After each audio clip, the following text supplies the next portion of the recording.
Today, a few thoughts, three poems, and a prayer about Memorial Day.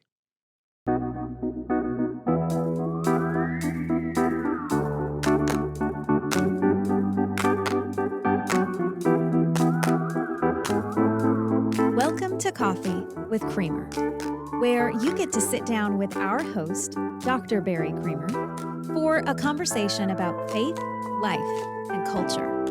We'll look at old ideas through a new lens, turn those culture wars on their head, and paint a picture of the way things could be. If you like your thinking deep and your coffee hot, pull up a chair.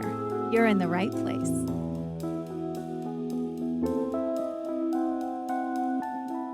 Every year, end of May, beginning of summer, as people think of it, we observe Memorial Day in the United States, and for good reason, obviously.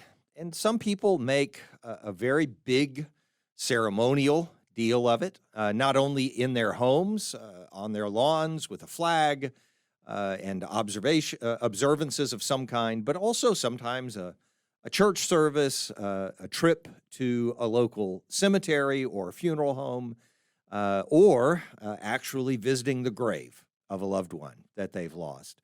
So for some people, there is that formality to the observance of Memorial Day. For others, it's less formal. It is simply the beginning of summer, and there is a remembrance, I would say, for everyone I know, and for almost everyone I can think of. There's some moment when they recall that there's a difference between Memorial Day and Labor Day.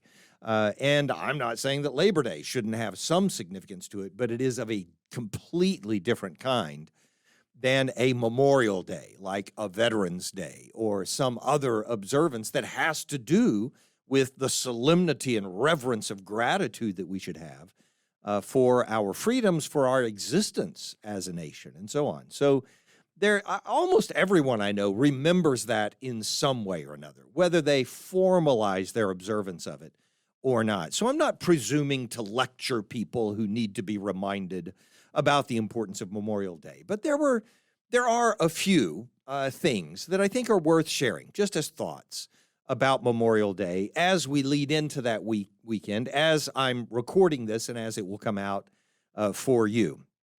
And so, one of the things I want to do is just talk about the history of it enough. I haven't done research. I didn't go read a book on Memorial Day for this, but I looked up a few facts just to make sure that I had a sense of where the observance, the regularity of the holiday comes from.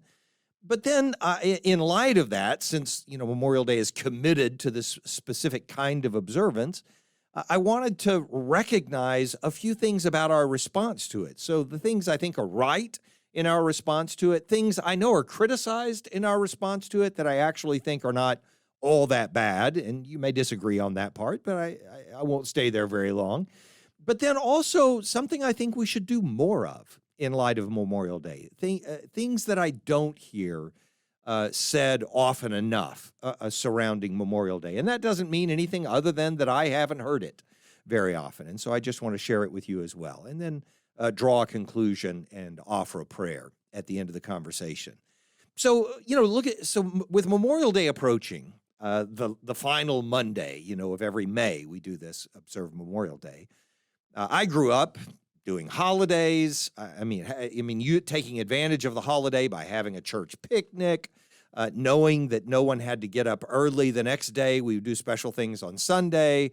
On Monday, people would invite others over to their homes. They would grill and, all that kind of stuff. That was the standard fare for Memorial Day. A lot of people would make a vacation of it. People that I knew who had vacation homes would take that opportunity, or vacation lots in Colorado, for instance, would take that occasion to take their things up to Colorado and prepare for their summer season vacationing in Colorado. So, for me, it is a day that I remember. When the end of May is coming, I recognize that there's a holiday there. It surprised me when I realized the short term of our history within which this holiday has been formalized as a federal holiday, as a national holiday. And also, if you had asked me, now I've known this for the last few years or maybe a couple of decades now, but if you had asked me as a young man, so when did Memorial Day take its form? What's it fashioned after? I would have said World War II. Hands down, no doubt, I would have said it as if it's a clear and obvious fact that everyone should be aware of. But I would have been completely wrong. Memorial Day was established, not even called Memorial Day, but became a consideration in our culture and a practice, even though not formalized in our culture, as an outflow of the Civil War. And so, and by the way, I got all of this information that I'm about to share with you from history.com. It's basically the History Channel's history, website, I think, is where that website comes from. But it's a good source of sort of popular intellectual level history. It's not researched history like the book on Eisenhower that I just read and enjoyed so much. But very informative, and it gets these ideas right, and it's clearly researched. So, so right after the Civil War was over, the very first people to sort of recognize the sacrifice, the lives that were lost in the Civil War, and it was just a monumental loss of life in the Civil War, massive loss of life. The very first people to gather and recognize the sacrifice of the soldiers who had died were those who had been freed by the efforts of those soldiers. An observance that took place, I think, in one of the Carolinas, just after the close of the Civil War, just after the surrender of the Confederacy. So in May, most likely, because the surrender was in April of 1865. But in May, most likely, these freed former captives, former slaves, had a commemoration for the war dead. But historically, people look at, and I didn't know this, Waterloo, New York, from 1866, the following year. So again, this is just one full year after the surrender of the Confederacy in the Civil War, the War of Rebellion, as it was called at the time. In 1866, they actually formalized an observance in their community in Waterloo, New York, that became this annual observance. I mean, it was the whole community participated. It was for the sake of decorating graves and recognizing the sacrifice of these soldiers and others who had died in the rebellion, in the war. And they closed their businesses and made it a regular practice. And only a couple of years later, a general of the U.S. Army, I think John Logan was the name that I saw there, asked for a nationwide day, May 30th, for decorating veterans' graves. It didn't become a holiday or day off, but it was just a day to recognize that we should go to the cemeteries, we should decorate the graves of veterans from the Civil War at the time is what he was asking for. And you can see that May 30th sort of becomes the standard date. So the Civil War is the thing. Now, what's really interesting is if you go to Civil War battle sites, right, battlefields, then you also discover a lot of activity, statues and commemorative plaques and museums established and things like that during the period just before and during and after World War I. And that was the first time when I was visiting some of those battlefields, Gettysburg and others. That was the first time that it dawned on me how proximate in time the Civil War was to World War I. And even reading about some of the things that transpired in World War I, you read about men who were involved in the Civil War having a key role in World War I as well. And so it's not a surprise that in the development of Memorial Day and its significance and its sort of nationalization, it's becoming a regular practice, it become a much more regularly observed practice through the era surrounding World War I. And by 1890, all the northern states had a regular time of observing Memorial Day, I think May 30th. But the southern states all observed it in some way, but on different dates, different times. But they did have some observance of Decoration Day. But but it becomes regularized just after that. And in World War I, especially just after World War I, nationwide, everybody's observing some kind of Decoration Day. by the and this is interesting to me that it took this long, but over the decades, people are practicing this, observing this in May, and doing all kinds of things, practicing all kinds of traditions, creating traditions. But it's not until the 1960s, the late 1960s, that it finally becomes the final Monday in May. And that ruling actually doesn't even take effect until 1971, when I'm 8 years old, by the way. And there was a shift from calling it Decoration Day, which meant go to the graveside and actually decorate the graves of veterans, honor them in that way and their sacrifice in that way, to becoming Memorial Day, the day that we now recognize and the way we recognize it. And it moved, obviously, to the final Monday of the month of May, so that we could have a 3-day holiday, so that federal employees could have a 3-day holiday, and nationwide it became this 3-day holiday, and which is a good way to have an observance like this. So no criticism implied here. I'm just recounting the history so we have a sense of where it came from, and it really came from families that were just devastated nationwide at the loss of their loved ones in the Civil War, and the recognition that brought, which nothing else might have brought, of how great the sacrifice is when a soldier or an airman or whoever is lost in a conflict like that. And so we'll comment more on that in just a moment. But that leads naturally and easily into the conversation about what we do right on Memorial Day. And I'm not saying every person does this or that we all do it correctly, and nor that there's a single way to do this correctly. I don't mean that at all. But I mean, what we do right is simply this: we honor our war dead. That is the right thing to do.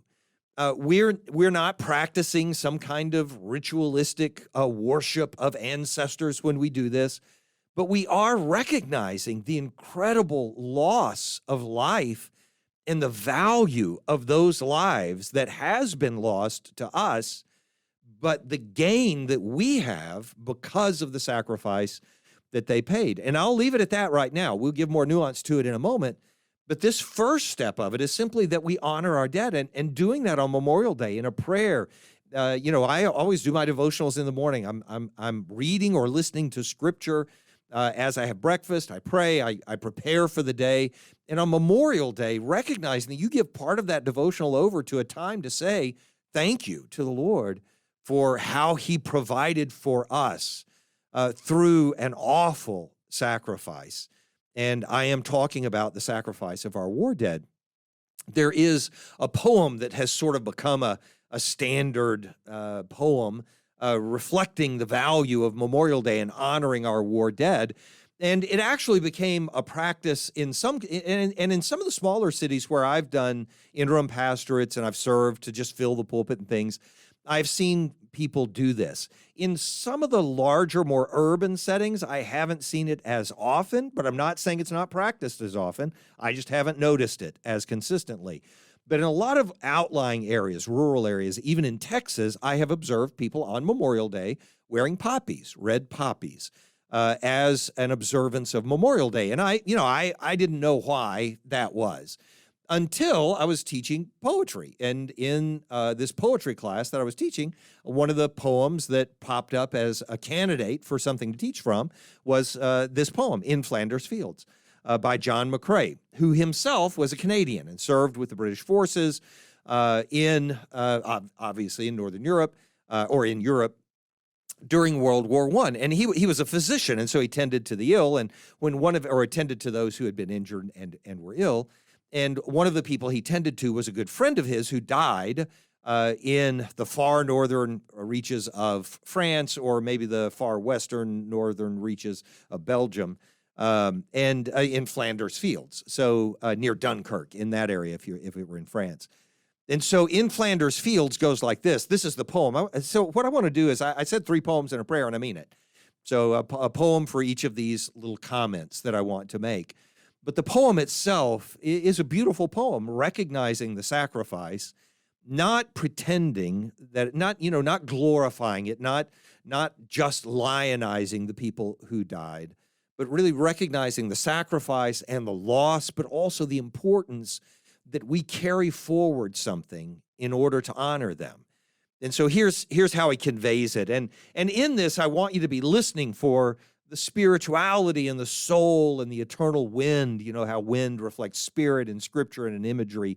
And so you're looking for that and the obvious image of the poppies coming up from the ground, carrying the red color, just like so many images of those who die and offer a sacrifice on our behalf. A tree blossoms and bears red blooms or things like that. So, you know, obviously the red poppies have something to do with this as well. But also the contrast between what's above, the busyness of the activity above the fields, and then the repose of those who are now below the fields. So notice that difference. And then the importance at the end of carrying forward the responsibility that's ours. So here's how the poem goes. In Flanders fields, the poppies blow between the crosses, row on row, that mark our place. And in the sky, the larks, still bravely singing, fly scarce heard amid the guns below. We are the dead. Short days ago, we lived, felt dawn, saw sunset glow, loved and were loved. And now we lie in Flanders fields. Take up our quarrel with the foe. To you, from failing hands, we throw the torch. Be yours to hold it high. If ye break faith with us who die, we shall not sleep, though poppies grow in Flanders fields. So you can hear, and taking this position, this physician, John McCrae, taking the position of speaking, writing this poem from the perspective of those who have died. It's their opportunity to speak back to us our responsibility. And so that's what they do. And in his expressing what he saw in the faces of his patients, Flanders Fields is one of the places where for the very first time chlorine gas was used, for instance. And so there was just a mass murder, slaughter of soldiers on both sides of the line in different ways.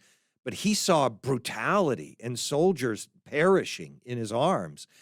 And his ability then to take that voice that was being lost in front of him and put it into a poem that calls out to us from the past and says, don't forget us. We know the lark is above and is still singing, but you can't hear it above the noise of the guns. And so what you want to think about is just the noise of the guns that are going on around you. And then if you could, even if you could get rid of that, if you could eliminate the conflict that's there, then you would just want to look past that to the sound of the lark in the sky, flying, busy, things going on in life that are beautiful and appreciated.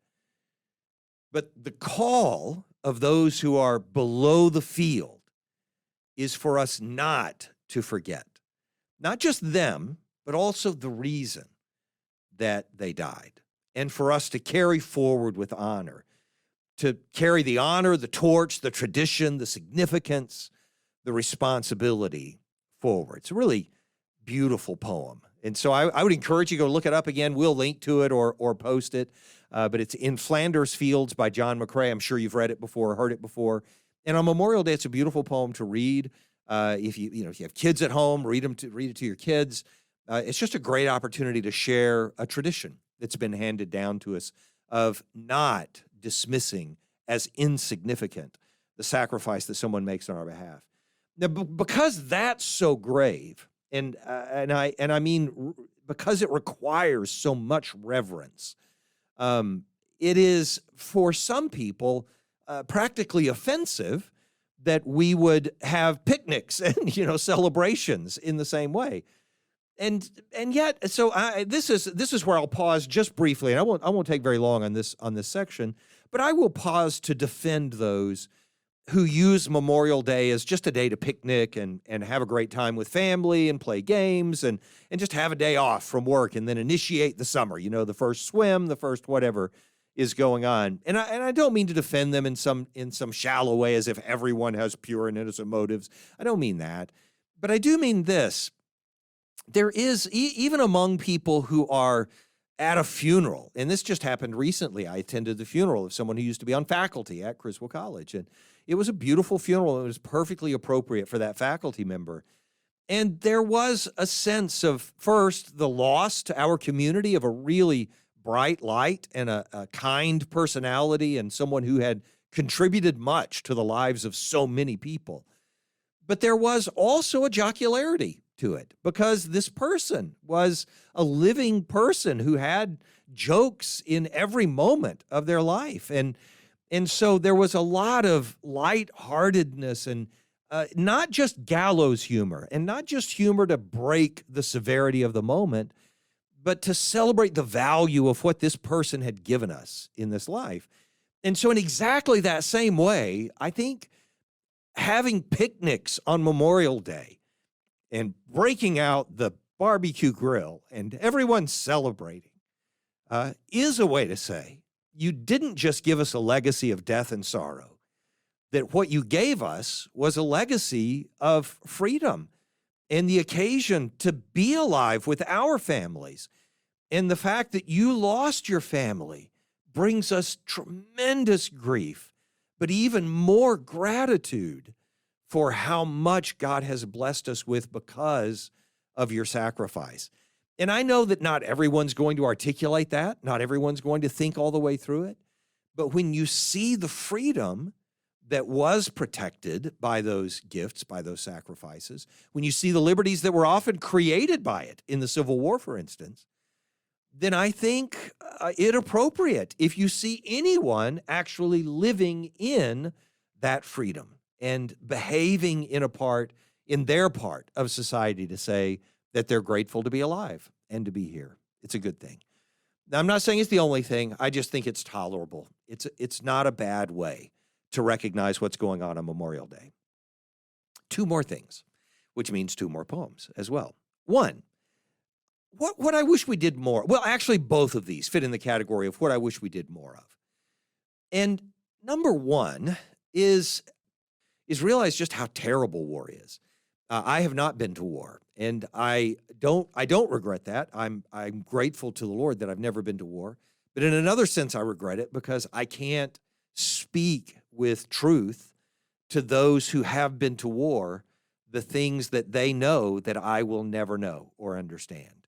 And again, I wouldn't make the exchange. I'm not saying, oh, I wish I'd been in war. I know not to say that because I've heard from enough people who've been in war that would be a foolish thing to say. But also, I think I myself recognize war is evil, and I don't want to be a part of that any more than they wanted to be a part of it. But I think us remembering that and recognizing how terrible it is important. And there are reminders we have. We have these little inclinations to be aware. Right now, when we see on the news what's happening with Russia and Ukraine, and the images of bodies strewn in the streets, the stories of a grandfather going out just to get bread and being shot by a sniper. When we hear those things, when we read those things, then we realize it's not a game. It's not something for a person to pontificate about on cable news. Well, this is what happens in war. That's okay. It's not okay. It's horrible. And we should recognize that. My first observances of this came in the research, of how severe it is, came in the research I was doing on my dissertation, a long time ago. But I had to research the My Lai massacre in Vietnam, and it was crippling to me emotionally just to read about it. The thought of having been in the region, much less having been present, I can't fathom it. And so, just the horror of it. And what affected me, I think worse than that, was the research I did just before that on and this was in the same spell of research, on the Second Sino-Japanese War, the conflict between China and Japan that led into World War II, that was a part of what was leading into World War II, and the brutality of what was happening in China. It is, I can barely even think about it without losing my way. And evidence that we should recognize this, that we should embrace the truth that war is awful. comes from the fact that, and I'll say it as close as I can to the factually accurate way, but those of you who are presidential historical experts will know I probably get this slightly wrong. But the author of the most recent book I read on Eisenhower that I mentioned a moment ago, Eisenhower in War and Peace, he mentions this several times throughout the book, that the two American presidents who never lost an American soldier or an American military person in battle overseas, I think that's the way to say it, were Grant and Eisenhower. Ulysses S. Grant, the general from the Civil War. And then Dwight D. Eisenhower, the general from World War II. They are the two, and you shouldn't make the mistake of thinking, well, that was because they came out of a huge war and there was no opportunity for more conflict. That's not the case at all. If you know Eisenhower's history, you know he had opportunity after opportunity after opportunity to send American troops to resolve things directly, and I mean resolve things in a warlike fashion, to use nuclear weapons again. All of those occasions in him and in Grant, they were met, and I'm not saying this is universally consistent. I'm not saying it's true domestically, not dealing with any of that stuff. I'm just bringing this up to say, because they recognized and came out of, this seems the most likely explanation, because they recognized and came out of the horrors of war itself, they wanted to do everything humanly possible to avoid war. And these were warriors who were making these decisions. And so in light of that, I want to read you this poem by Carl Sandburg. It's called Iron. And what it does, and I'll just read it to you and not make a lot of comments on this one, it marries together the two children of iron, the steel of weapons and then the iron of a shovel, right? And so it puts them together in this poem to make the point. Carl Sandburg. Guns, long steel guns, pointed from warships in the name of the war god.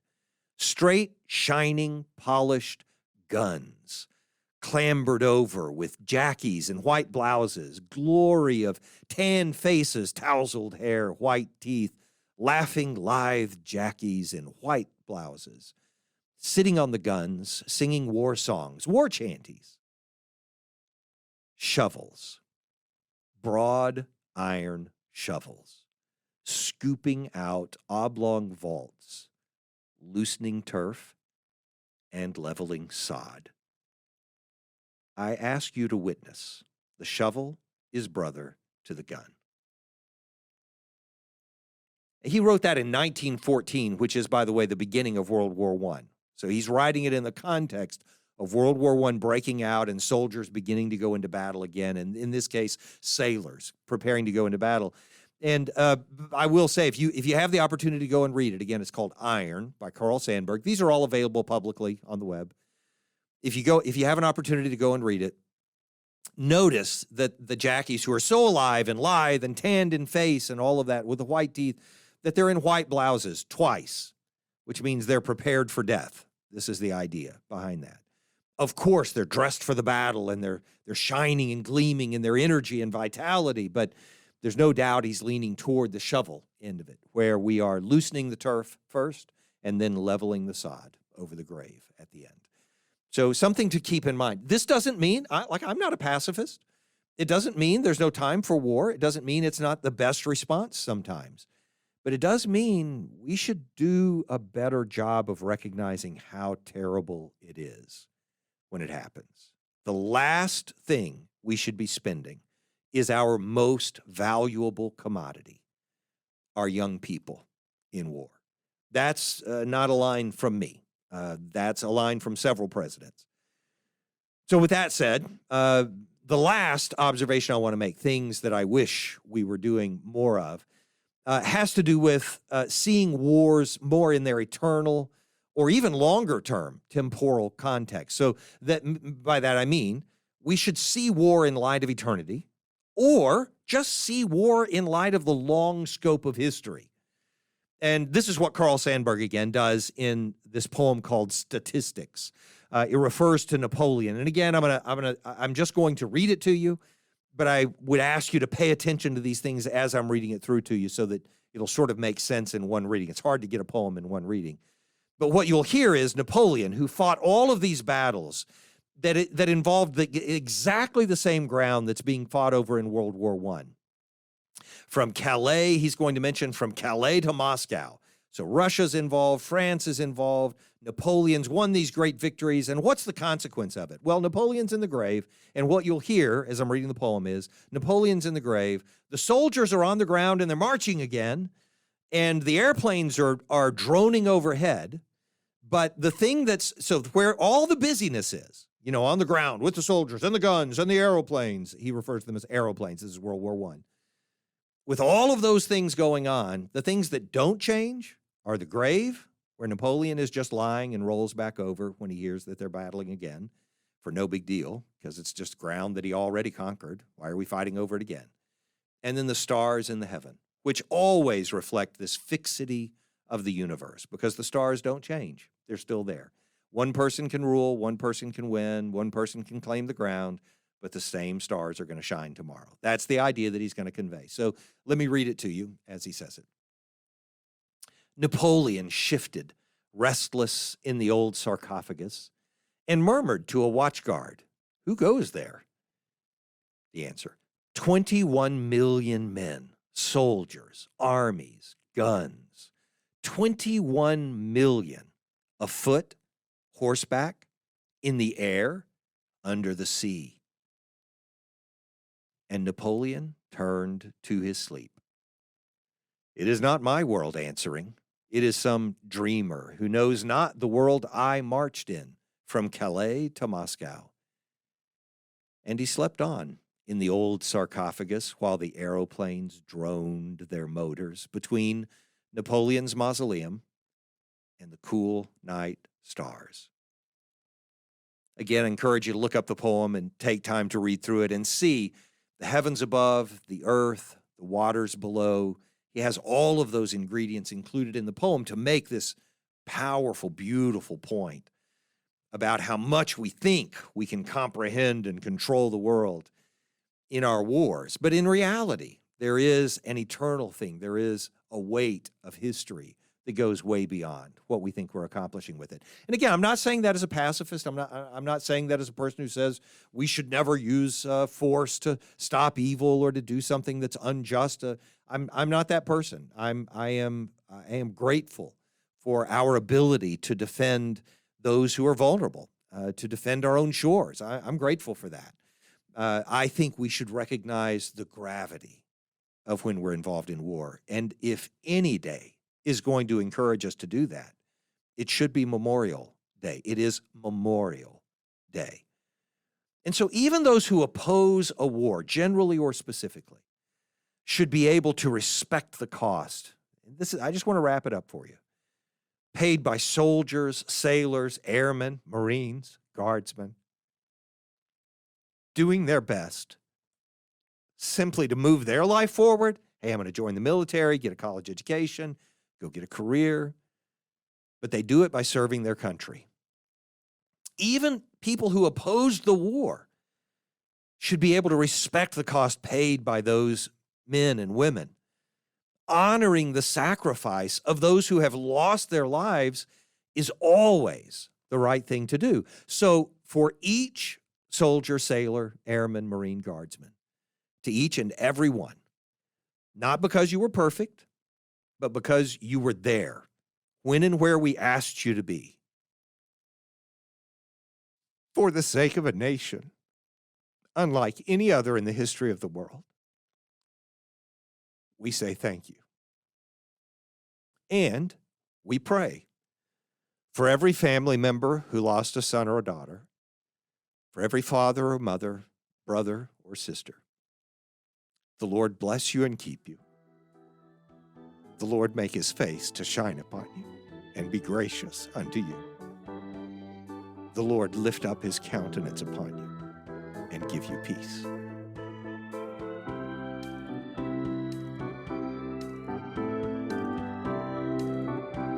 Thanks for joining us for Coffee with Creamer. Your cup of coffee may be finished, but we are not. Come back next week for a refill as we sit down to examine a new set of ideas and cultural issues. Don't miss an episode. Subscribe wherever you get your podcasts or visit our website at barrycreamer.com. Until next time, keep your mug hot and your mind sharp.